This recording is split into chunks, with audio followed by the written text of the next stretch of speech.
¿qué tal? Muy buenas tardes. Una noche de lluvia inclemente en la Ciudad de México, pero seguimos aquí en el foco recorriendo la historia de la colonia San Rafael. Nos quedamos la semana pasada en Gómez Farías y Serapio Rendón. Nos acompaña nuestro amigo Marco Ramírez. Muchas gracias. Gracias por acompañarnos. Gracias, Marco. Beca, bienvenida. Hola, ¿qué tal? Y bueno, pues hablábamos de la historia de esta colonia que se empieza a desarrollar desde mediados del siglo XIX, ocupando terrenos de ranchos, de haciendas.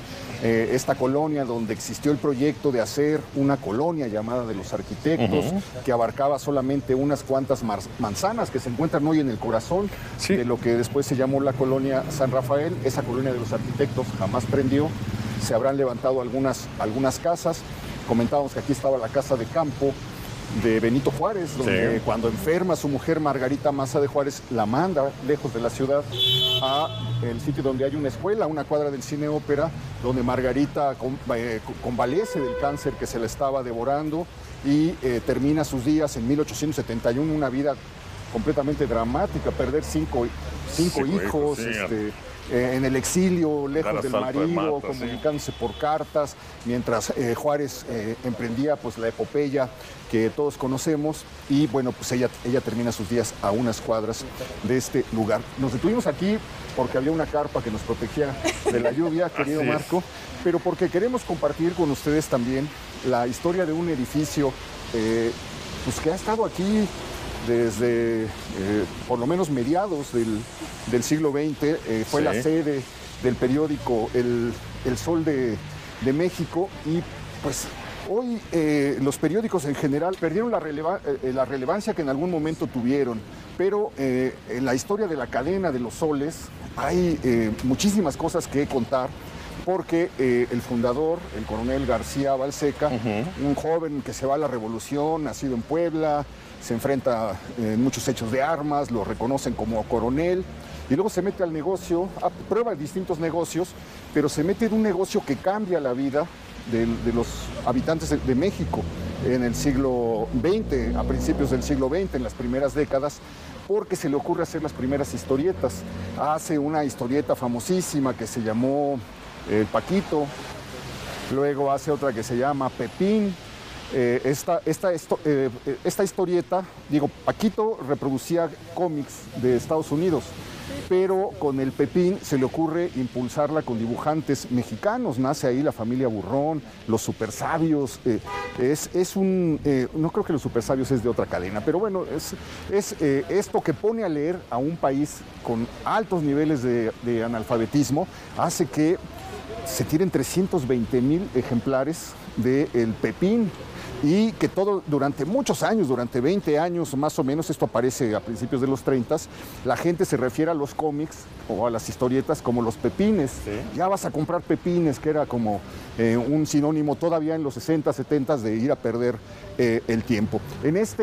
Aprovechando el gran éxito, 320,000 en un día. Aprovechando el éxito de estas historietas, se le ocurre empezar a abrir y comprar a García Balseca periódicos.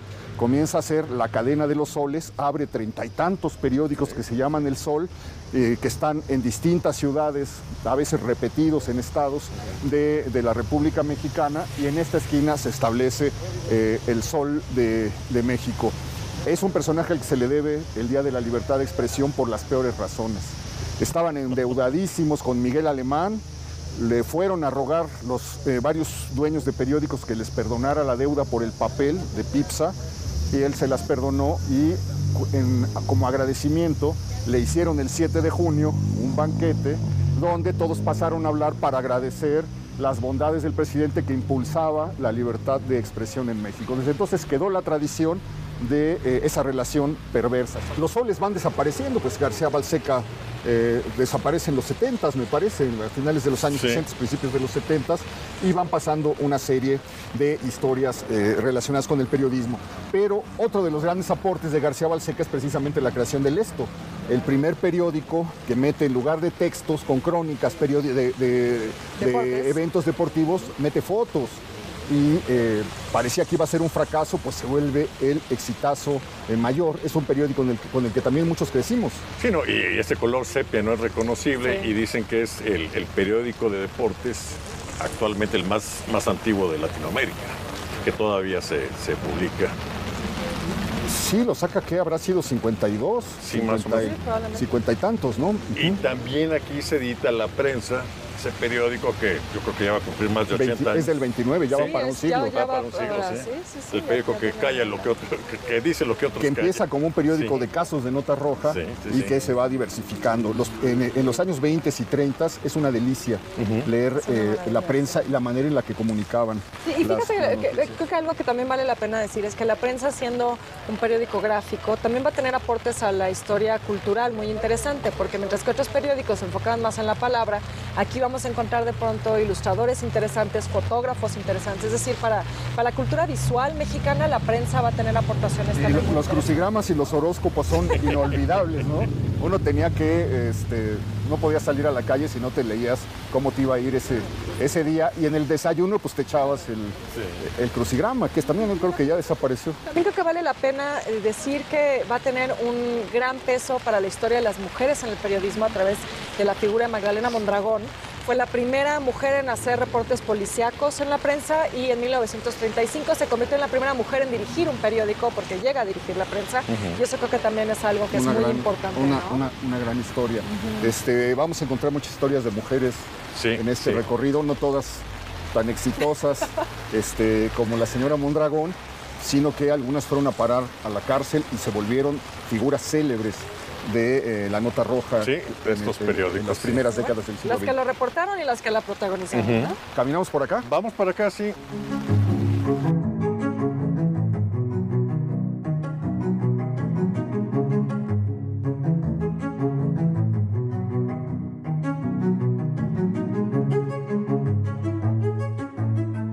Curiosamente, vamos entrando.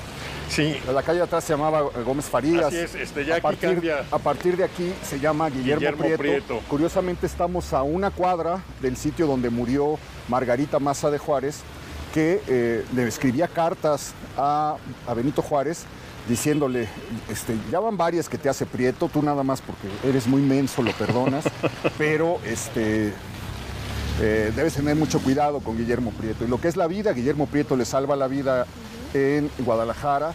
A Guillermo Prieto le toca dar la oración fúnebre cuando muere Margarita Maza de Juárez. Dicen que bajó de la tribuna Prieto llorando, y curiosamente pues la escuela Margarita Maza de Juárez queda condenada para siempre a estar a una cuadra de la calle de Guillermo Prieto. ¿Qué es esto? ¿Por qué está aquí una tumba? Que esto es muy curioso. Esta es la tumba de Pedro Infante. Se platicó mucho sobre esta tumba. Hay personas que decían que era una réplica, pero en realidad es la tumba original.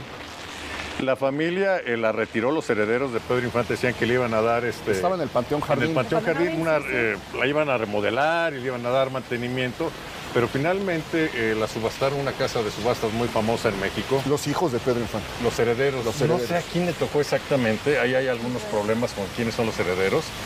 La compra, dice que la compró alguien anónimo y que se la donó al esto. Entonces, la tumba que vemos aquí es la original.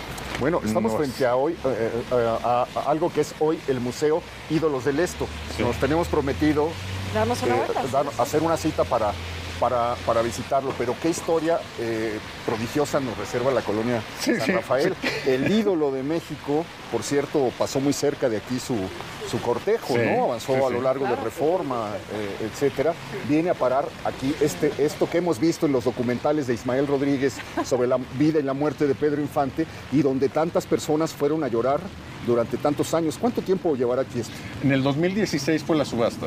Ok. Entonces la acabaron poniendo más o menos a finales del 2016. Ya está aquí, entonces tiene... Sí. 7 años. Estuvo 50 años en el Panteón Jardín. Y pero, digamos, es solo la tumba, los restos no están. Los restos no, los restos se quedan en el Jardín. Que hubieran subastado también los huesos, ¿no? Se hizo alguna, pagó la editorial, pagó alguna otra tumba más espectacular, más bonita, que es la que se quedó en el Panteón Jardín.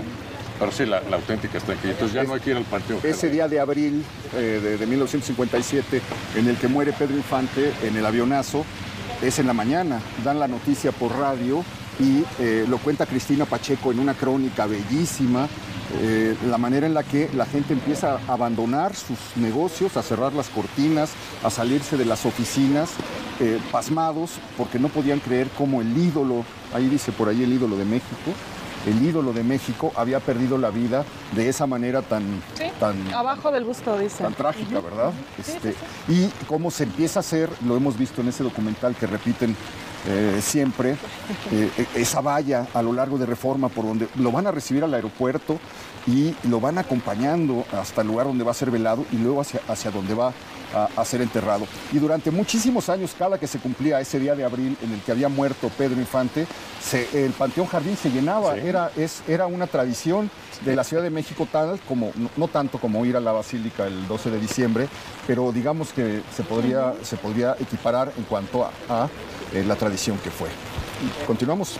Seguimos caminando ya por Guillermo Prieto, porque sí, esta calle nos guarda muchos secretos, muchas sorpresas, muchos tesoros. Esta calle Serapio Rendón se llamó Industria, nos comentabas, sí, ¿verdad? Sí, Industria, y anteriormente le quisieron aplicar, también eran Sur 24, Sur 26. En el Porfiriato, Sur 22, cuando se cambiaron, sí. Sí, pero sí fue Industria, Serapio Rendón después, y pues ya ahorita se quedó con ese nombre que afortunadamente ya es muy clara la nomenclatura de la San Rafael, con algunos personajes que se salen un poquito, pero sí. Pues, comentábamos un poco para recordar, Marco, es Francisco Somera el que compra los terrenos, sí, del rancho del Cebollón y de la hacienda de la Horca. Sí, hay un personaje aquí muy importante que es Anselmo Zurutuza, que es el que reúne a partir del Cebollón y algunas otras huertas y crea el rancho San Rafael, que eso es importante decirlo. Le pone San Rafael únicamente porque era devoto de San Rafael. O sea, digamos, el nombre más novedoso de toda esta zona, que es San Rafael, es el nombre que se le queda a la colonia. Entonces la gente decía el rancho San Rafael por el rumbo de Tlaxpana. Qué extraño, fíjate, teniendo desde el siglo XVI la iglesia de San Damián y San Cosme.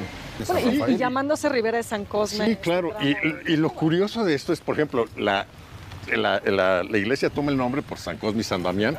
El mercado toma el nombre por la avenida que es San Cosme. Y algo bien curioso, hay un restaurante muy famoso en Nueva York, que lo puso un chef mexicano muy famoso, que venía al mercado de San Cosme a comer tacos de guisado. Entonces se inspiraba y le pone a su restaurante en Nueva York Cosme.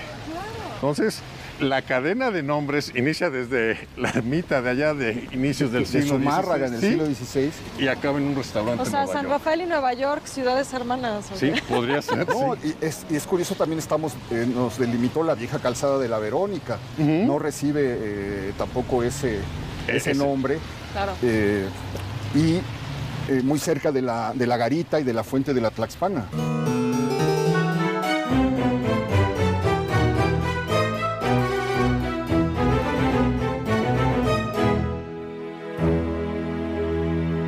La información que buscas la encuentras con nosotros. En ADN 40 seguimos en un cambio continuo que nos permite seguir compartiendo contigo toda la información de México y del mundo. Conocemos todos los ángulos de la noticia y te los presentamos estés donde estés. A todas horas, sin filtro, hablándote al chile. Habla bien al children. A ver, si saben cómo informo, ¿para qué me invitan? Aquí hablamos de ti sin disfraces. Te informamos desde el lugar de los hechos y en tiempo real. Porque sabemos que todo sucede aquí. Te sacaremos una sonrisa con lo mejor de la información. Hablaremos de todo. Pues ya sacaste las internacionales, ¿eh? ¿Las rusas? Las notas internacionales. En ADN 40 te escuchamos. Porque la noticia la vivimos todos. Y que tanto tú como yo somos parte de... Porque sabemos que la noticia la sentimos todos. La nueva forma de hacer periodismo está aquí. ADN 40, siempre conmigo.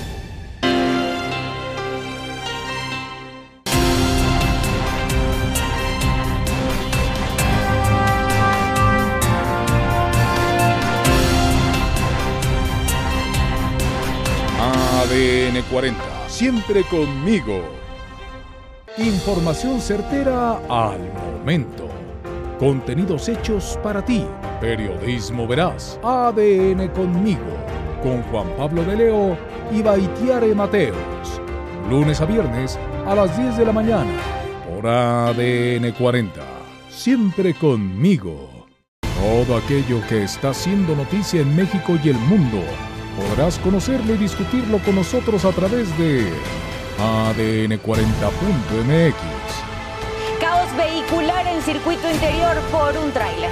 Así arrancamos Noticias ADN40.mx. Pues a darle. ¿Arrancamos? Con Valentina Rodríguez, Romina Ramos, Ania Gómez, Carmen Sánchez y Daniel Jacobo. De lunes a viernes, ADN 40. La información que buscas la encuentras con nosotros. Hablaremos de todo. Pues ya sácate las internacionales, ¿no? ¿Las rusas? Las notas internacionales. Ah. Por ADN 40. Siempre conmigo. A ver, si saben cómo informo, ¿para qué me invitan? Estamos comprometidos a seguir trabajando en beneficio de las familias mexicanas. A quien corresponda. Con Jorge Garralda. De lunes a viernes, a las 2 de la tarde. ADN 40. Siempre conmigo. Te escuchamos en tiempo real. Te informamos desde el lugar de los hechos para que conozcas aquello que pasa en las calles. Vamos a revisar qué está sucediendo en las calles de la Ciudad de México, lo más importante, lo más relevante. Tenemos a nuestros compañeros reporteros en las calles de la ciudad. Estamos al pendiente de tu espacio todos los días. Tlaquepaque se volcó una pipa de agua. En tiempo real, con Viridiana Hernández, Saraí Uribe y Juan Manuel Jiménez. ADN 40. El humor nos hará libres. Y también estar bien informados. No, güey, yo tenía que contar. Otra vez. 1, 2, 3. Cotorreando la noticia. Hasta donde topen. Con Juan Lecanda y Leo Arriaga. De lunes a viernes a las 4 de la tarde. Por ADN 40. Siempre conmigo. Las noticias tienen múltiples caras. Juntos analizaremos cada una de ellas. Comparte tu opinión en Contraportada. Con Alejandro Broff y Luciana Guayno. De lunes a viernes a las 4:30 de la tarde. ADN 40. Siempre.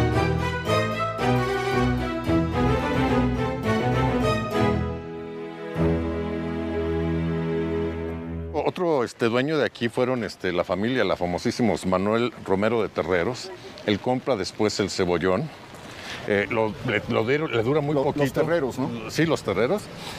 En viuda se lo queda su esposa y finalmente su hijo vive aquí con su esposa, que es una de las personas de la nobleza mexicana. Y es cuando empiezan a construir ese casco del Cebollón que es tan hermoso y que desafortunadamente está a punto de Estamos hablando ahora. Ya de siglo XIX. Finales del XIX, sí, finales del XIX. Ellos son los que venden el terreno a los Signoret, a los Tron. A los Tron. Sí. Y entonces de ahí es donde se empieza o nace la San Rafael. Sí, Tron es uno de los inversionistas que sí, Henry Tron y su hermano, que eran dos inversionistas. Que eran de las tiendas de ropa, de lo que luego se volvió Liverpool, ¿no? Sí, de los famosísimos Barcelonets. Bueno, por eso la calle Sadi Carnot, ¿no? Es un personaje de la comunidad barceloneta. Muy bien, vamos a... Se junta entre la lluvia, nos apretujamos aquí con las sombrillas. ¿Por dónde seguimos? ¿Con qué seguimos? Vamos a platicar, estamos llegando ahorita a lo que es Guillermo Prieto, justo en la esquina, no sabemos exactamente dónde. Por favor, Guillermo Prieto y Rosas Moreno. Ahí se encontraba lo que era la garita del Calvario, una garita que fue durante la colonia importante por la cuestión de recibir las alcabalas y los impuestos. En la que sigue.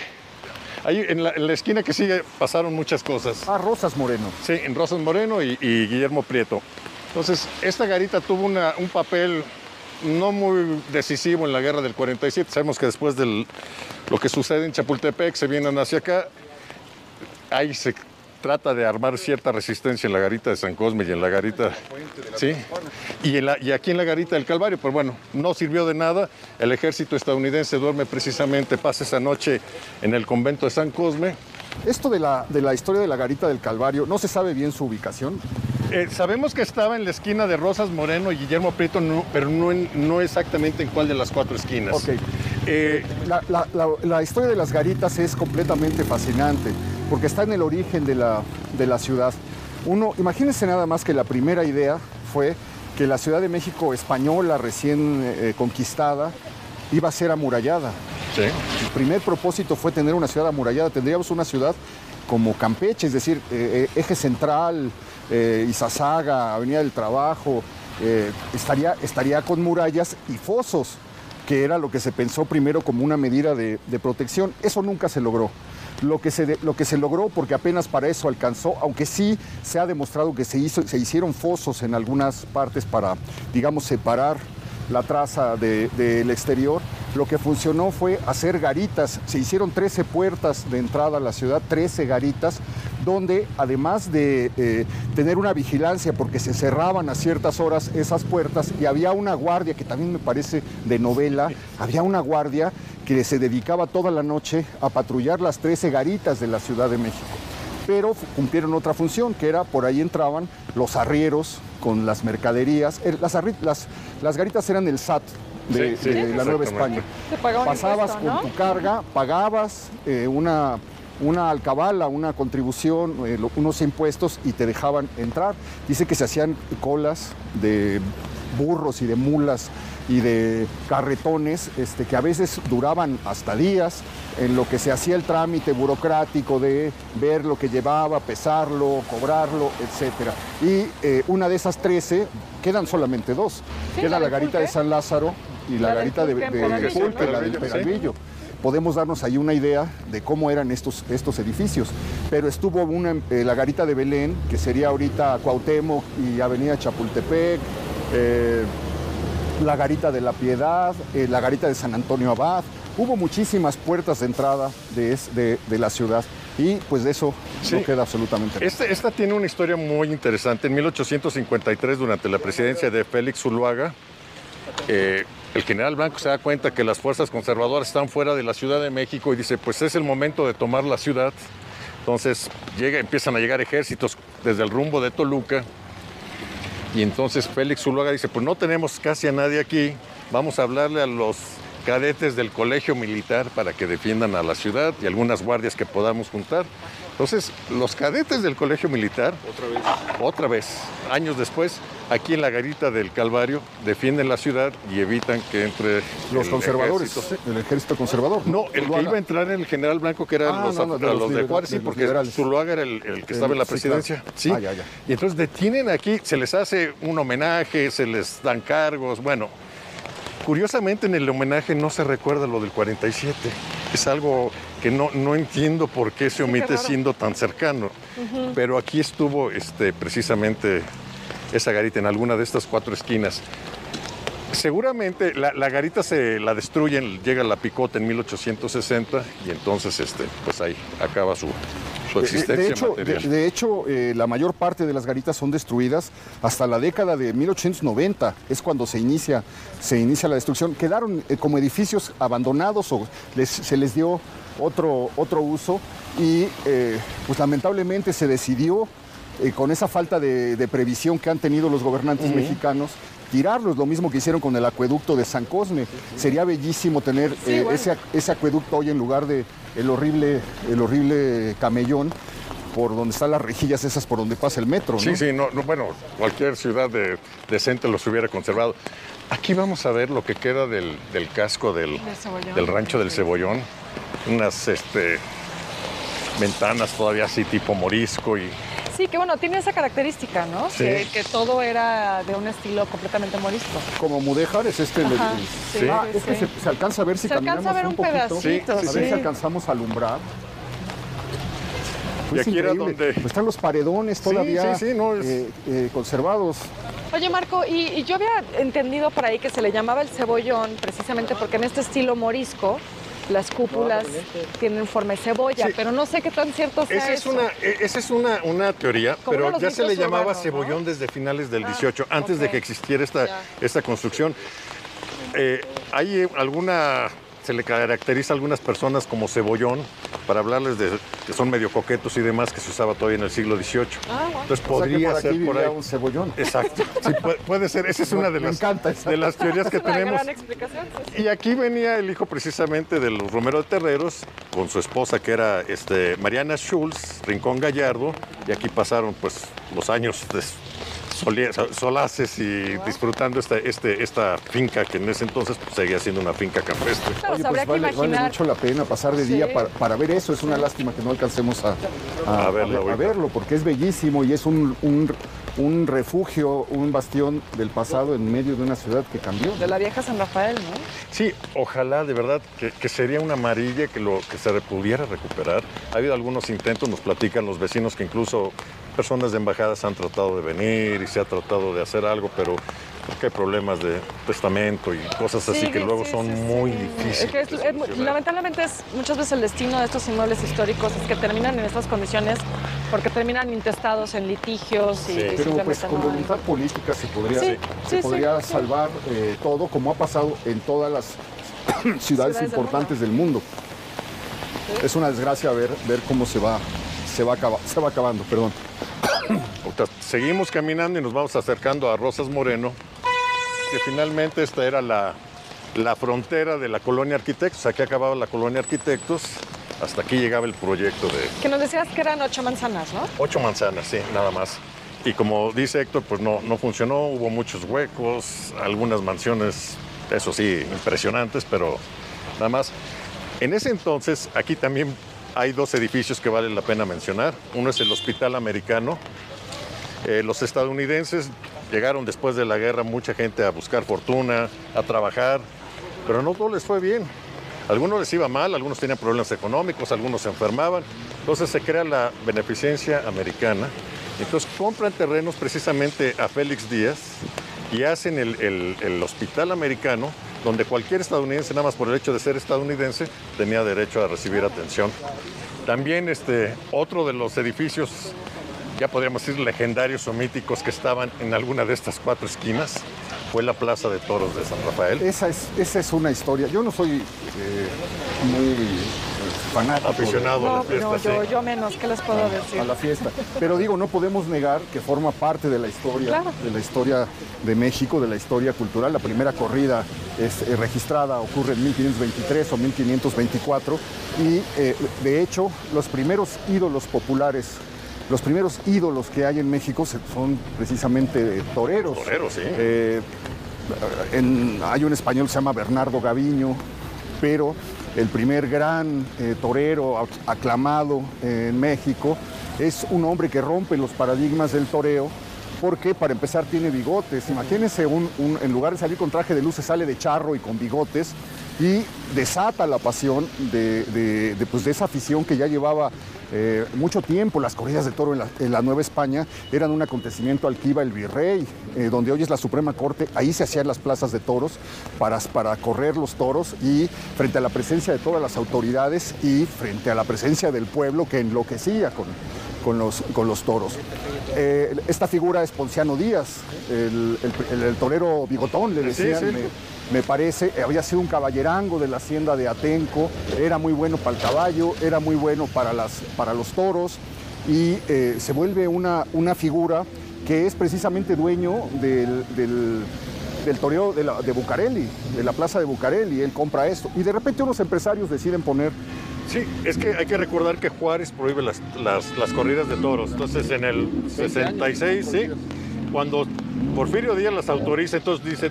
Todos los empresarios quieren hacer plazas y de repente se hacen más de 10 plazas en unos cuantos kilómetros a la redonda, y una de esas plazas es la San Rafael. Era una plaza de madera con capacidad para 12,000 personas, y uno de los eventos, o de los primeros eventos, uno de los primeros eventos fue traer a Mazzantini, un torero muy famoso. Luis Mazzantini. Sí, el famosísimo Luis Mazzantini. Un torero español.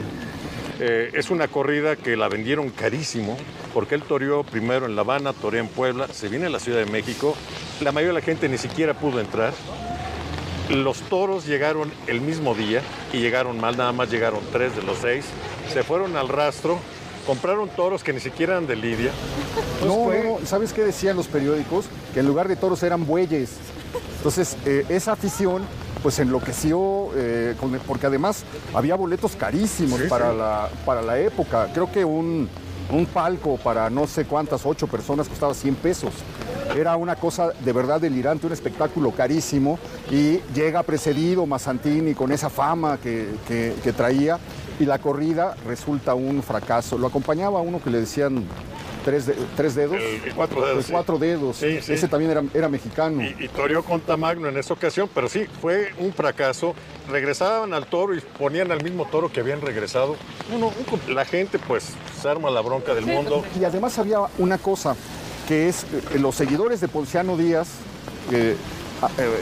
aclamaban la manera mexicana de torear. Por ejemplo, no picaban montados en caballo los españoles.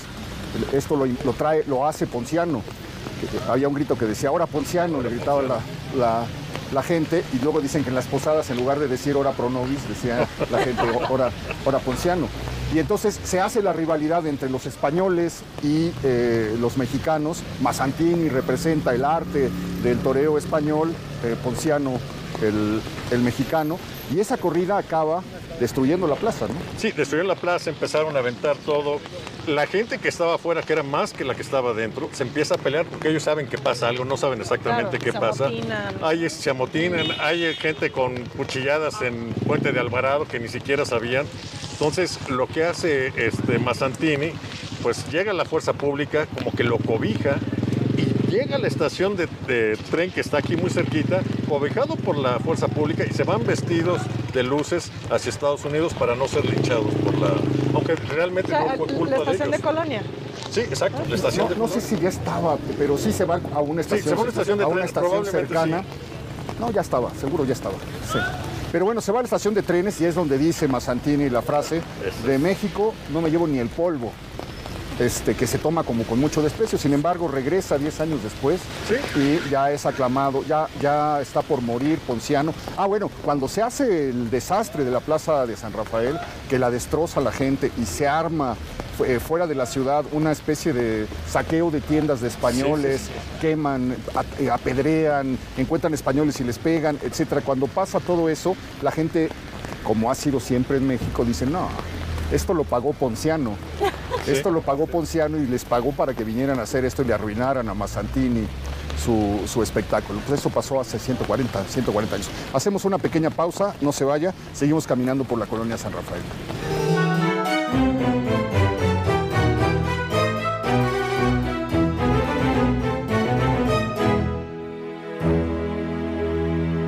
La información que buscas la encuentras con nosotros. En ADN 40 seguimos en un cambio continuo que nos permite seguir compartiendo contigo toda la información de México y del mundo. Conocemos todos los ángulos de la noticia Y te los presentamos estés donde estés. a todas horas, sin filtro, hablándote al chile. Habla bien al children. A ver, si saben cómo informo, ¿para qué me invitan? Aquí hablamos de ti sin disfraces. Te informamos desde el lugar de los hechos y en tiempo real. Porque sabemos que todo sucede aquí. Te sacaremos una sonrisa con lo mejor de la información. Hablaremos de todo. Pues ya sácate las internacionales, ¿no? ¿Las rusas? Las notas internacionales. En ADN 40 te escuchamos. Porque la noticia la vivimos todos. Y que tanto tú como yo somos parte de... Porque sabemos que la noticia la sentimos todos. La nueva forma de hacer periodismo está aquí. ADN 40, siempre conmigo.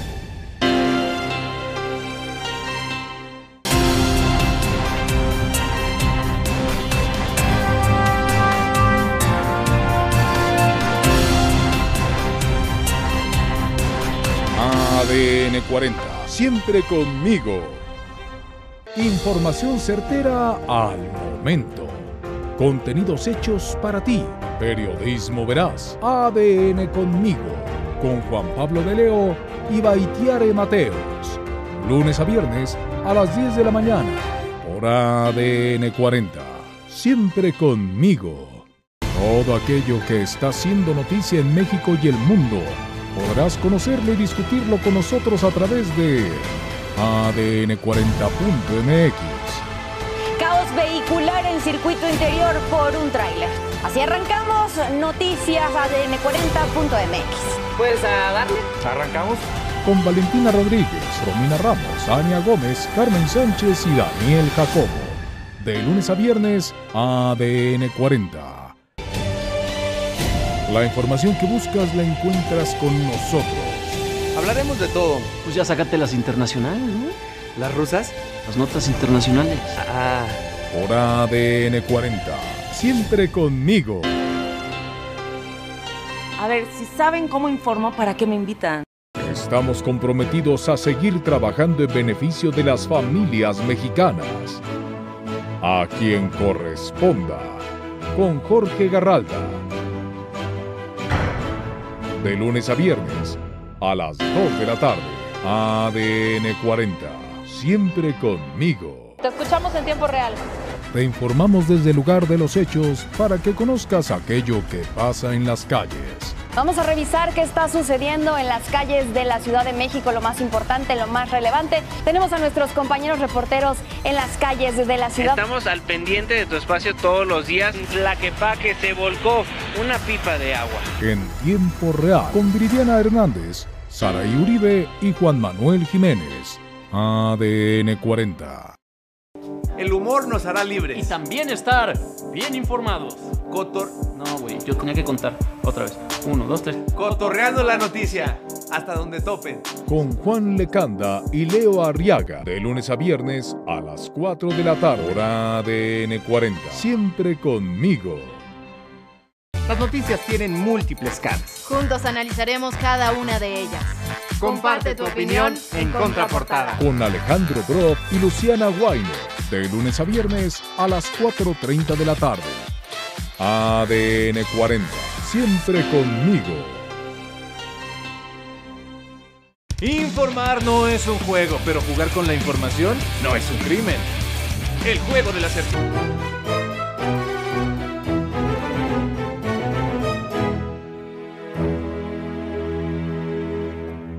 Pues no cesa la lluvia, pero ya nos guarecimos aquí en la esquina de Guillermo Prieto y Rosas Moreno.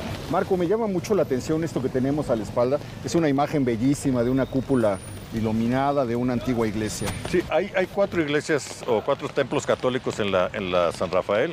Por supuesto, San Cosme, la iglesia de San Rafael, que está en unas calles la aquí. Guadalupita. Sí, la parroquia de la Señora de Guadalupe, y esta es la capilla de Nuestra Señora de Guadalupe, que tiene una característica muy peculiar. En esta iglesia se sigue dando misa en latín, a pesar de que es católica.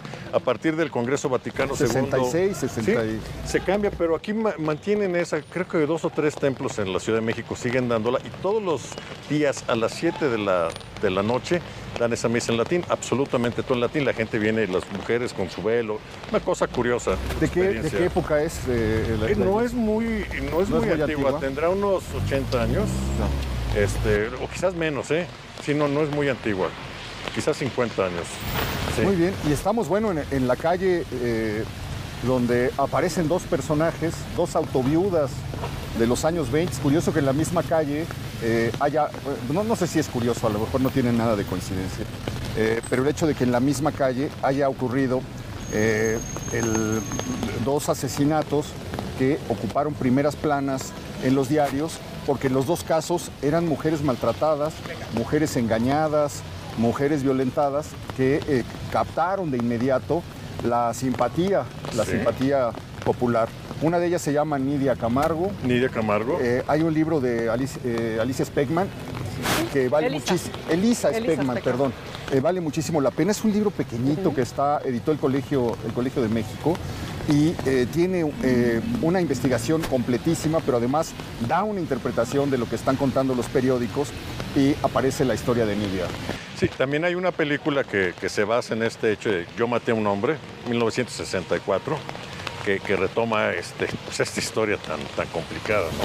Sí, pues es la historia de una mujer que la casan con un español muy rico, dueño de unas carrocerías de autos, que quiebra con la revolución. El español es varios años mayor que ella. Ella cuenta que era un español, que este personaje era muy celoso, le presentaba amigos y luego le reclamaba que platicara con ellos o los llevaba a cenar, y se enojaba por una mirada, por una palabra, etcétera. Entonces le fue volviendo su vida un infierno, hasta que ella decide abandonarlo. Parece que vivían en la colonia Juárez. Sí. Se vienen a vivir. Se divorcia ella, que también para la fecha un divorcio era algo muy inusual. Él también está de acuerdo. 29 años. Sí, le llevaba casi 40 años. Sí. Entonces se viene a una casa de huéspedes en esta calle. En Guillermo Prieto. En Guillermo Prieto, precisamente, con sus 3 hijas. Entonces conoce a un diplomático chileno que se enamora de él. Pero él andaba con la dueña de la casa, que decían que era una japonesa. Él la maltrata, la explota, la amenaza con castigar a sus hijas, hasta que finalmente, pues todas estas presiones...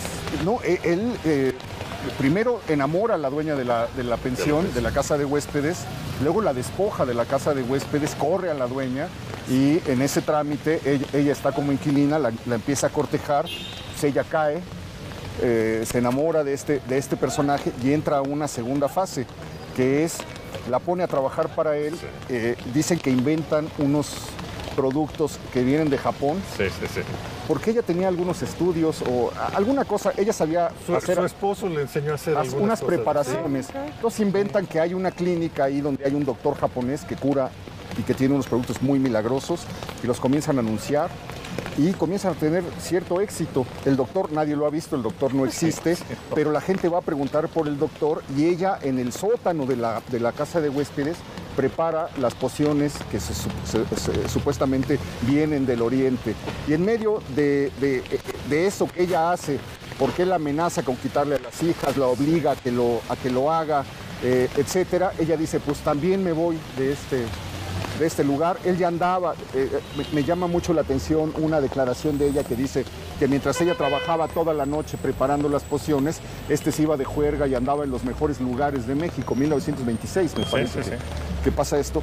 Y pues una noche le dice, ¿sabes qué? Pues ya me voy, necesito... Piensa matarse y matar a sus hijas. Desesperada se va a Chapultepec, no se atreve a hacerlo, regresa, deja encargadas a sus hijas y le dice, me voy a ir, solamente te vengo a decir que ya me voy y que me des el dinero que me toca. Y entonces él le avienta con desprecio los billetes, le dice una frase muy ofensiva y ella reacciona con la pistola con la que pensaba matarse, le mete unos tiros, no lo mata de inmediato, todavía alcanza a declarar el herido, el diplomático chileno, pero finalmente muere. Y entonces ella es llevada a Revillagigedo, a la novena. No, si es la novena o la sexta. La sexta demarcación. ¿Dónde es el Museo del Policía? Donde es el Museo del Policía y pues toda la prensa se entera que una viuda, que una joven acaba de matar al esposo. Me encanta. Llega Oscar Leblanc, un periodista de la Universal, ahí a entrevistarla y a hacer la crónica.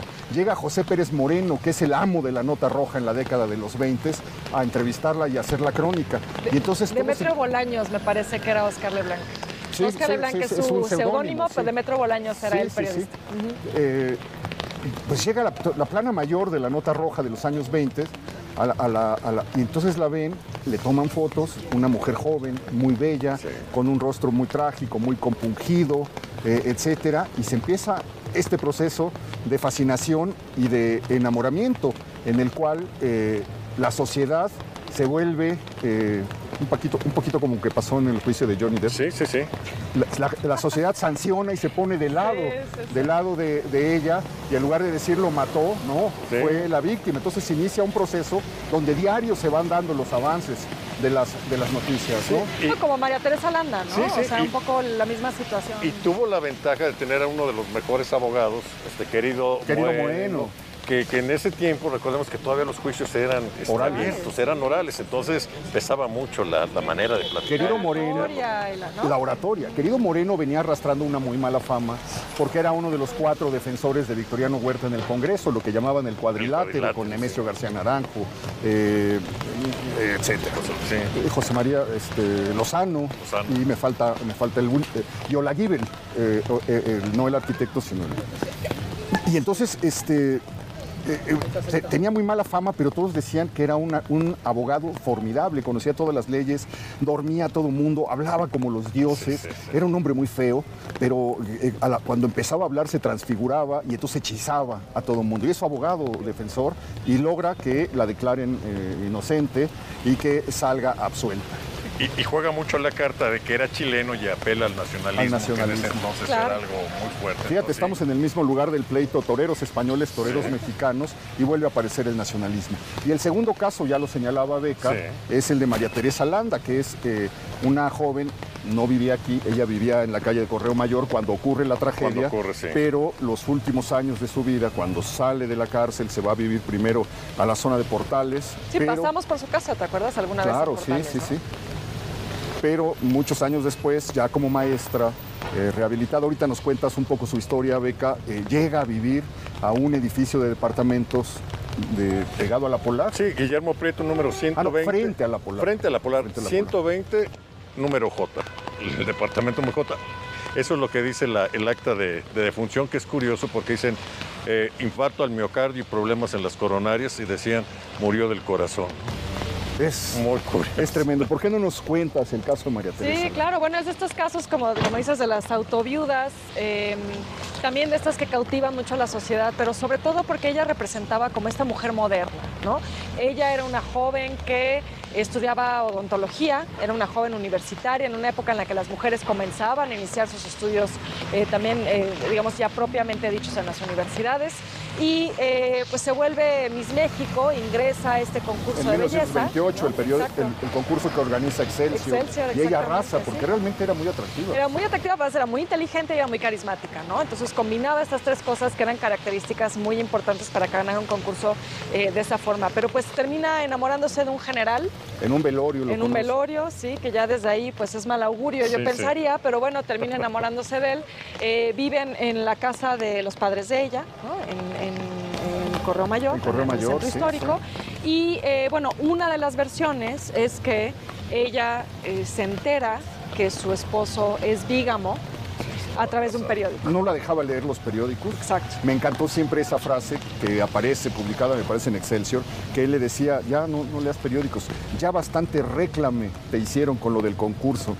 Entonces le prohíbe la lectura de periódicos hasta que un domingo en la mañana ella se levanta antes que el general y comienza a hojear los diarios, se entera que lo acaba su primera esposa de demandar. De denunciar, por bigamia. sí, de denunciar en los periódicos como bígamo. La esposa en Veracruz, y también se llamaba María Teresa Errejón, ¿no? Y bueno, parece que ella en un ataque de rabia toma el arma y le dispara. Y entonces así es. Vacía accidentalmente todos los tiros de la Smith & Wesson. Pero como dice la canción, solo uno de ellos mortal. Era de muerte, sí. Solo uno de esos tiros mortales. Pues sale el cadáver del general. Ella realmente dice, estoy muy arrepentida porque con la muerte de esta persona me acabo de matar a mí misma porque maté lo que más quería y terminó mi vida. Y como en shock. Sin embargo, lo cumplió. Es decir, nunca volvió a tener una relación, nunca se volvió a enamorar, vistió de negro o de gris a lo largo de su vida, se convirtió, fue maestra de Jacobo Saludowski. Sí, fue maestra en la secundaria 1. De Luis de la Barreda. Y también en la prepa. Mi padre fue su alumno. ¿A poco? Sí, y decía que no era de un carácter nada amigable, ¿no? No, era como siempre trágica y bueno, pero en la prepa 1, porque también dio clases en la secundaria 1, que es donde entiendo que le dio clases a Saludowski en Regina, él estudió ahí en Regina, sí. Sí, y dio clases de historia.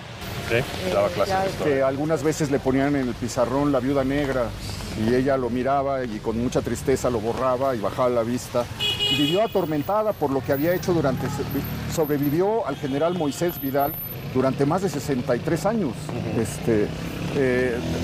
Probablemente a esta hora que la colonia San Rafael huele a tacos, salía María Teresa ya en otra ciudad, ya en otro mundo, ya muerto Obregón, ya transformado en el mundo de la televisión, porque ella muere en 1993, me parece.